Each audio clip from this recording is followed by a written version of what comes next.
Good morning, everybody. Monday, July 15th, 2024. Another edition of One True Sport Daily here. My name is Ryan Droste of the Top Rope Nation podcast, here with my good friend Zack Heydorn of Brass Ring Media, all set to get you ready for this Monday in professional wrestling. We're going to be talking about WWE Raw tonight.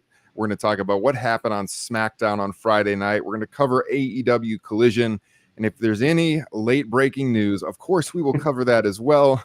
If you're in the chat room and you got something you want to hear us talk about, because we will probably have some time today. There's not a ton of stuff on the agenda. Get those super chats in. We can talk about whatever you guys want. Super chats are open. Best way to support the show. So we'll be looking for those here later in the broadcast. See, we got a very active chat room right away. David's in there. Eddie is in there. Matt's in there. Good to see everyone chatting here as we get going this Monday morning. And man, Zach, I don't know about you, just a real laid back weekend. Nothing at all going on in the news, nothing going on to make me doom scroll on social media or nothing to make me glued to my phone. I'm just very relaxed and detached from all world events this weekend. What could possibly have been on my mind all weekend? Zach, how you doing this morning? You know what? I'm doing good. I'm glad to able to put the phone down for this 30-minute period and chat wrestling and not to just kind of take a break on the doom scrolling for sure. It's good to be here. It's like just when we needed a pro wrestling event over the weekend and we didn't have one. Like we have one like every other weekend, multiple shows. And we really needed one last night, and we didn't have it, but that's okay because we're here to take care of that. And I mean, but yeah, it's kind of like normally like I feel like you hit Monday and you're like, all right, there's some wrestling news to cover, and I'm kind of pumped to just kick back today and just hit kind of the preview review. And there's not a ton of like intense news to get to, so this should be really fun. Yeah, absolutely. I was celebrating an anniversary over the weekend, and that's right. Congratulations, a big one. Yeah, number 12. My wife and I were out to eat. I'm looking at my phone. I'm like, what happened? And then of course it's like distracting me. It's just like, come on. You need pro wrestling on weekends like this. The last two weekends have been crazy packed with pro wrestling. And I was looking forward just a laid back weekend, celebrating with the wife. And then of course the world goes crazy. But here we are. We've made it to Monday morning. Guys, if you are not already subscribed here on the YouTube channel, you need to make sure to do that. Hit that subscribe button. Also, please hit like. Even if you're already a subscriber, hit the like button. Helps us a lot in the YouTube algorithm. Helps us rank a little bit higher. Would really, really appreciate that. As I mentioned, best way to support Zach and I is through those super chats. That's what keeps this show possible. Doing the daily show each and every day. So appreciate your support. And then support One True Sport. Head on over to onetruesport.com to become a member. There's all kinds of great benefits you can get by becoming a member here. Question and answer, members only question and answer, members only content from some of the biggest legends in the history of professional wrestling. People like Rob Van Dam, people like Arn Anderson, Medusa, the $1 Million Man, Ted DiBiase. The list goes on and on and on. So join up. Don't wait any longer. OneTrueSport.com. David here with a super chat to get us going. Thank you, David. He says, you know the deal, boys. Dave buys coffee, so have another on me. Yeah, thank you, David. Absolutely. I need that caffeine. I love it. Happy anniversary, Ryan. Thank you, David. Do we believe in Joe Hendry? To David's question. Are you a believer, Zach? All right, here's the deal. Okay. So far, the Joe Hendry character, not for me. Not for me. Do I believe in him? God, man, I'm going to get beat up on this, but no, I don't. I mean, I think it's a good kind of like flash in the pan, one-hit wonder gimmick. He's like the Chumbawamba of pro wrestling right now. You know what I mean? Like, I think it's that got should be his next T-shirt. Yeah, right. Yeah, you're welcome, Joe wrestling. Hendry. I'll take I'll take some commission in T-shirt sales that you may have if you put that out. But yeah, I mean, I think these gimmicks in wrestling have a time and a place. You know, like the Rusev Day gimmick, right? Like really hot for like a little while, and then it burns out. Doesn't have the staying power. I think let's see, who else can I think of as somebody like that? The Acclaimed, I think we're a lot like that, like super super hot and really popular, and then just kind of fizzles away. You see that in pro wrestling all the time, and there's absolutely nothing wrong with it. That's part of pro wrestling. That's what makes it fun. So you have to look at what he's doing right now and the responses that he's getting and say, hey, all right, good on you right now. I don't think he's a main event guy in the making. So that's me. You run with it as fast as you can and as far as you can. And TNA's doing that. NXT's doing that. Hendry hopefully is making some good coin right now as they do. But I think a year from now, we're not talking about this in the same way. Would another be? Is this like a Fandango character who's super over? Yes. The dancing. Yep. That's another good one. Yeah. And like, again, fun in the moment and a good little, memory to have at that time in wrestling. But, somebody who's not going to be main event shows in a year. Yeah, I don't know, man. He's very charismatic. I mean, jumps off the screen. I have some reservations. I won't say I'm totally on board. I find him entertaining. I don't know about the staying power, to Zach's point, though.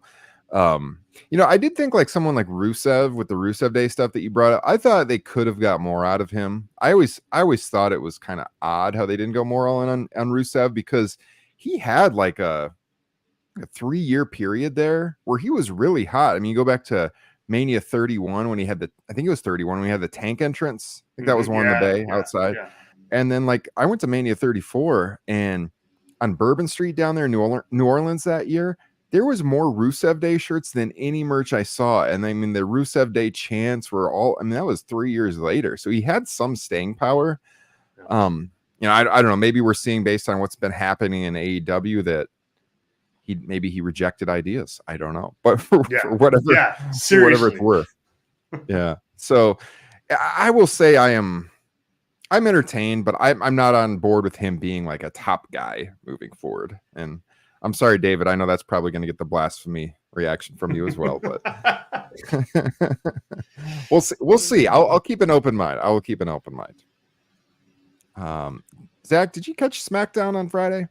I did catch SmackDown on Friday. Yeah, it was I thought a pretty good follow-up. I don't know that I'd give it like an A+, but a thumbs up. Here's the thing where I'm at with the Bloodline segment. It's like the Bloodline story. They've hit just some grand slams with some of the things that they've done throughout the years with the Bloodline. You've got the big Sammy turn when they did that, the Jay and Jimmy turn on Roman when they did that, the Solo Sikoa Paul Heyman deal from a couple weeks ago, A+ stuff. And I just don't think you're not going to hit the grand slams every week. Like you can't, like just creatively, you can't have that type of like just juice every single week. Otherwise, the big moments just, they don't stand out the way you want them to. So for what they did this week, I was just looking for them to have just like solid follow-up to what went down at Money in the Bank, continue to set a foundation for Solo Sikoa and go. And I think they achieved that. I think they just kind of grabbed that low-hanging fruit and just ended there. You can't have that every week. You can't have that. Can't be just consistently what you do with this storyline. It needs to have its ups and downs. This was that valley, and so they'll build to another peak. But I was fine with the follow up, and I thought what they did was solid. Yeah, Sean, I see you in the chat, and I really appreciate your super chat as well. We'll get that on the screen here momentarily because we're going to get to Raw here in just a minute.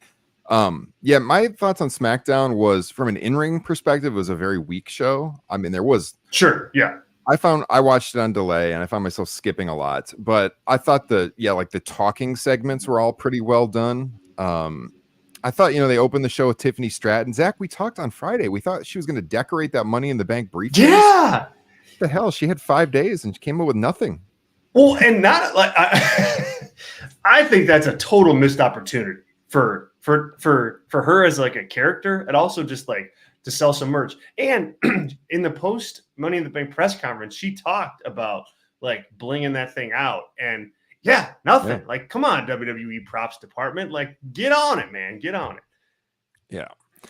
So, they teased the dissension with her and Nia throughout the show. Mia Yim wrestled Nia Jax. I mean, in-ring wise, this was I thought a very low caliber show. Like if you were tuning in to watch wrestling, you got Nia Jax and Mia Yim, you got Corbin and Apollo against Angel Garza and Berto. And was there anything else? Is that about it? Blair Davenport and Naomi. Yeah. Yep, that was one. And they played up a storyline backstage, like Blair Davenport shook hands with her and then attacked her a couple of minutes later. DIY and A-Town Down wrestled. That was it. So right. And then you had like the beatdown kind of attack too. So that was part of it. But yeah, I'm trying to think if anything else of note happened, like from a physicality perspective, like in the ring. And I'm looking at some results here. No, you hit it all. You hit it all. Yeah, I mean, like, dude. So what do you think about that? Like, right now, it seems like they can get away with like a weaker in-ring product because the stories have been solid and have been good. I think that as you go on, you kind of want to like have some of that in-ring stuff, get elevated a bit, because I just, you're going to have ebbs and flows in the creative process for your storylines. That's just inherent in any type of creative endeavor. So the thing with pro wrestling is you can always, at the very least, lean on good in-ring work to kind of carry your shows. And so I hope, I think stories are important in pro wrestling. That's essential. I hope they don't forget about the in-ring though, because you can see, some weeks like this on SmackDown where you're like, really? Like, okay, I guess we're going to have weak matches this week. It's interesting though, if you think about it, when WWE has been hot over the years, their in-ring week to week has not been very good. I mean, if you go back to the Attitude Era and you watch those Raws, they're pretty dire. I mean, man. Even a lot of the pay-per-views outside of like the top of the card and even sometimes the top of the card, but like the stories is what was really carrying them week to week. I know we've done it on Top Rope Nation, go back and review old shows. And one time you and I did it with Steve Austin on your old podcast where he watched all his 1999 pay-per-view main events. And it was not great, and so, and then you go back to the 80s too. And like the week to week television was not great as far as an in-ring perspective goes. So it's kind of following that pattern where like I was expecting more in-ring on this show following the pay-per-view, and there really wasn't that. It was more story oriented. I did think, again, I talked about this on Friday, Solo Sikoa as the leader of the Bloodline and getting that shot at Cody Rhodes, which they leaned into on SmackDown. Still not a huge believer in him, but I thought they did a pretty good job with him in that segment, and then the Bloodline attacking Cody and then Randy and forcing Cody to watch Randy get thrown through the table and the power bombs and everything. I thought that was pretty effective. I still just see, I'm left in my mind with how much better Jacob Fatu is than the entire rest of the group. And I saw this was in the chat here a second ago where I think it was Sean, wasn't it? I'm going to scroll back. Oh, no, it was Eddie. We got a good chat room going. Eddie said, Zach and Ryan, would you have Jacob Fatu do to Solo what Solo did to Jimmy Uso? I mean, I would have Jacob turn on them all eventually, for sure. I mean, this guy just jumps off the screen. I think Solo he's growing into the role. I don't totally buy him yet for reasons that I stated on Friday with the in-ring history and the weak booking of him between the rows, but they're doing a decent job, I think, in trying to build him up as a character. They're getting better. Yeah. I mean, again, I'll reiterate what I said on Friday. I think you have to tell Jacob Fatu to tone it down a bit because right now, like they're not going to pivot now to him being the leader of or at least I think that'd be just a wild turn of events if they just booted Solo down a peg. Like that's not going to happen. So with that, if you kind of stipulate to that reality, the question becomes, how do you make Solo Sikoa look as good as he can? Because he's got some really big business on the table. Roman Reigns is going to come back. He's going to have that. The Rock is going to get him back involved at some point. He's going to have to hang, up there with those two guys. And so you need to do all you can, be a good team player, and make him look like the guy, because that's who they've chosen. You're going with him as like the leader of this, new bloodline faction. So I really think the key here is it's not your time, and you need to take it down a peg or two, because we really need to elevate Solo, and then he'll have time to fire it back up. I'm not saying completely neutralize him 100%. I'm just saying that he continues to just command everything, all attention, whether it's in the ring, even during Solo's promos. It's yes, I'm watching Jacob Fatu, because I think he's got to figure out a way to fade into the background a little bit more, like Tama Tonga and Tonga Loa as supporting cast. I just think that's the responsible thing to do, because if you don't, Solo gets buried, and then that hurts a lot of what you're going to do in the future with this angle. Yeah, I was thinking of you watching the show when your comments about you need to kind of fade away a little bit, because just like you, I was just drawn to watching him.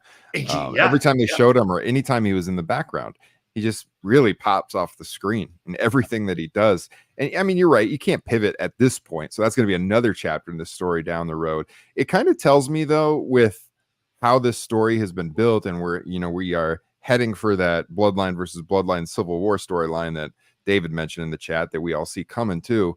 I wonder how much their long-term planning changed based on what happened with Rock and Roman and changing plans for WrestleMania. Because, if this was always the plan, I feel like they would have booked Solo stronger last year, and not having him lose so much and only win, like I mentioned Friday, 3 singles matches in the last 12 months. If this was the plan, they would have certainly been building him stronger from an in-ring perspective. So it tells me, based on what happened on the build into WrestleMania, that plans change, brother. Plans change.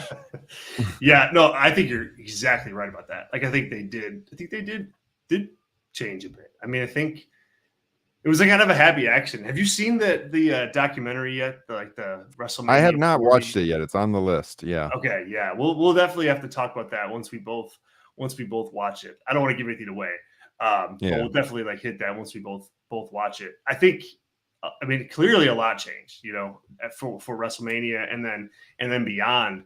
I think, I still think they've landed in a good place with this. I still think that it's easier to, yes, they're going to have to work on building up Solo Sikoa, and yes, and it's not just on the booking either. He's got to I think just work a little better out there to command more presence. You just watch Jacob Fatu stuff and go, all right.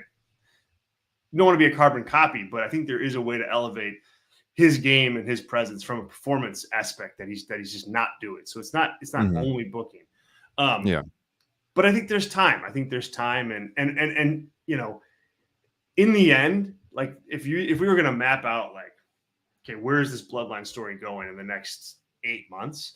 I still think it ends with Roman and The Rock. So Solo only has to kind of carry the torch as the lead guy of this new bloodline faction until Rock is back.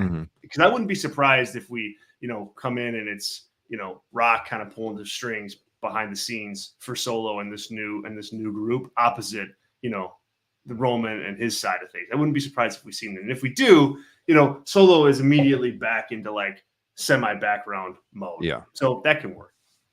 Yeah. Yeah, absolutely. I mean, it's clearly, to me, the second most interesting story they're doing behind Drew and CM Punk, which we will hit on here next, because we're going to transition to Monday Night Raw, I think. And I'm going to go back to the super chat we had from Sean. Thank you, Sean, with the $4.99 super chat. Sean said, well, Raw should be a very fun show, but I think we are in for another crap finish with Sami and Ilya. I don't want a 10-minute match without giving us a finish. Yeah, Sami Zayn defending the IC title against Ilya Dragunov tonight. Will Braun Breaker get involved? Will he destroy them both? Zach, any predictions? Sean, I wish I could give you a better response here and tell you, no, man, I think you're reading this all wrong. But I can't. Thank you for the super chat, by the way. And yeah, crap finish is on the horizon, I'm afraid. Yeah, I think this says Braun Breaker written all over it. Spirit of Ilya, Spirit of Sammy, and that's how they pull the ripcord on this. It's one of those things where I don't have a problem with like finishes like the one I think we're going to see tonight in a vacuum. I think sometimes like that's part of pro wrestling. You have to do that to get to the next part of the story, get to the next match that you want to get to, what have you.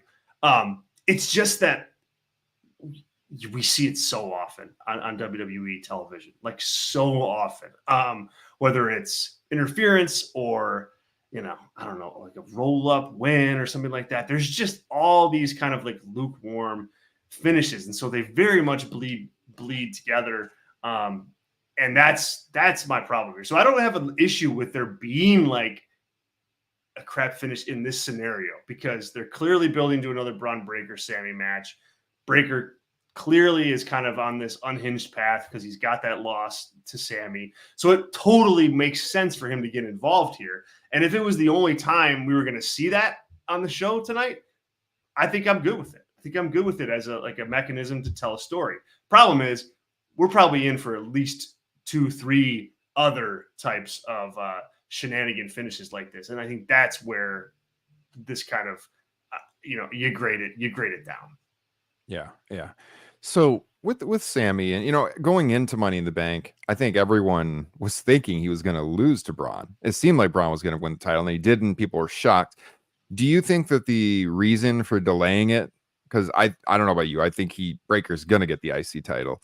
Did they just wait on this because Sammy is going to be the built-in challenger for Gunther when he wins the world title, and that they didn't want to have Sammy ready for that yet? So they're kind of biding their time until after SummerSlam. So they're just having him hang on to the IC title until then. I do. Yeah. I think that's part of it. Definitely. I also think, I think they wanted, I think they wanted like Sammy to just be built up a little bit more too, like as a champion, so that when Braun beats him, it's something. It's like a bit of a mountain for him to overcome. I would have just had him beat him. I think if I was booking it, that's what I would have done. Or if they didn't want to do it at Money in the Bank, I just would have just waited, a month and just don't do the match at Money in the Bank. Do it at SummerSlam and just have him beat him. But just because I just think Braun is like that kind of character where it's you pretty much just, you either want to see him get beat up because he just beats everybody so easily, or you want to get behind him because he's just such a badass that's just, killing everybody out there. But, nuance, I don't think is going to be the name of the game with him. But as for Sammy, I mean, he's the perfect challenger for Gunther, like right out of the gate. Like, I mean, he beat him for the IC title. That story is there. Sammy is, obviously can work great matches with him. That is a perfect choice out of the gate. Yeah. So that's what it seems to me. And I think Jesse brought this up over on Top Rope Nation on our Money in the Bank review. He's like, that's got to be what they're doing. Like, yeah, that makes sense. So, yeah, we'll see. Now, the other thing tonight, of course, is last week, Punk getting Drew McIntyre reinstated. And the deal is that Punk has to stay home so Drew McIntyre can appear on Raw tonight. Zach, let me ask you, is Drew McIntyre going to appear on Raw tonight, or is Drew McIntyre going to attack CM Punk at his home tonight? Oh, man, I didn't think about that. I did not think about that. Wow. Huh. Drew McIntyre might be just down the road from you right now in Chicago. Yeah, they could be shooting. I could just, do a little Wicker Park drive-by and see if we see any big WWE production trucks. There you go. That is a good question. Because I didn't think of that, I'll just go with my initial thought, and that's yes. I think he's going to be. I'll say he's going to be on Raw tonight. But now that you put that in the back of my head, boy, I think, like a little bit of a Steve Austin, Brian Pillman home invasion angle could be just the ticket. I think of two home invasion angles when I think of home invasion angles: Pillman and Austin, which gets a thumbs up, and then Randy and Triple H, which gets a thumbs down. Yeah. So it's like, which one is it going to be? Because there's a right way to do this and a wrong way to do it. Hopefully they pick the right way. But yeah, I mean, both can work. Both can, both can work to get to where they want to go, which I think is going to inevitably be, a SummerSlam match between these two. Man, yeah, now you got my head spinning a little bit. Kind of wanted to see Drew McIntyre, kind of invade CM Punk's home. Do we get a Larry sighting? Do we get an AJ Lee sighting? I don't know. Man, I think I'm voting for that. Is what I'd want to see, though.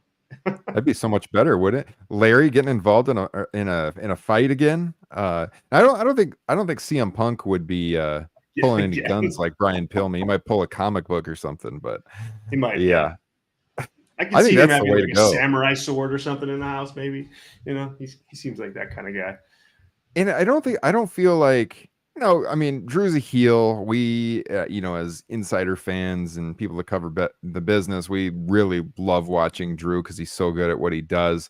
But like the general audience who's really booing the hell out of him, I don't think that it's not like a bait and switch situation where you make it sound like he's going to be on the show and then he's not there and like the crowd revolts because he's a heel. Now, if the roles were reversed and you told this crowd tonight that Punk's returning to Raw and then he's not there and he attacks Drew McIntyre at home, people will be really pissed about that. But I think it works because Drew's a heel, So I would love to see him go that route. I think it would be super interesting to see them fighting in Punk's home or on the streets of Wicker Park, as you mentioned.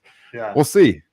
It's a good point about the heel thing because I think you're 100% accurate. Like you can do more with that type of thing when he's a bad guy because you're not beholden to the fans and their reaction, and you don't need to worry about that because you want him booed anyway, and he teeters on that line as it is. So kind of like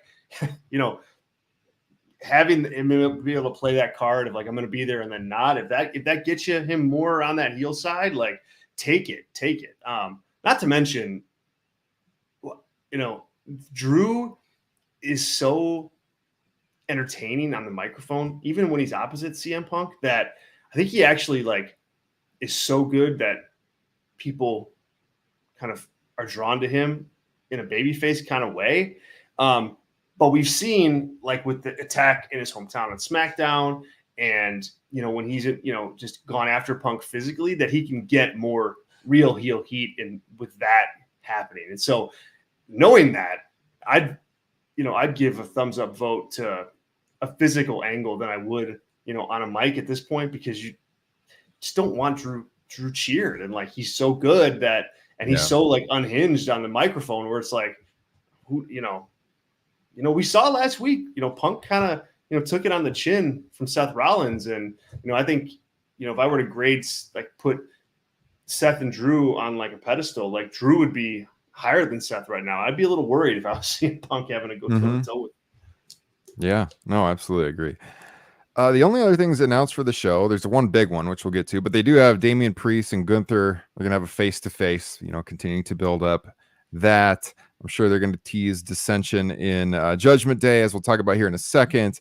They have a Sheamus Bronson Reed match announced for tonight, but kicking off the show is Rhea Ripley. We covered this last week on Tuesday and how, such a great ending, her return to Raw. We didn't see all of it, at least on YouTube TV, because they cut away too early, but we've seen it now through social media.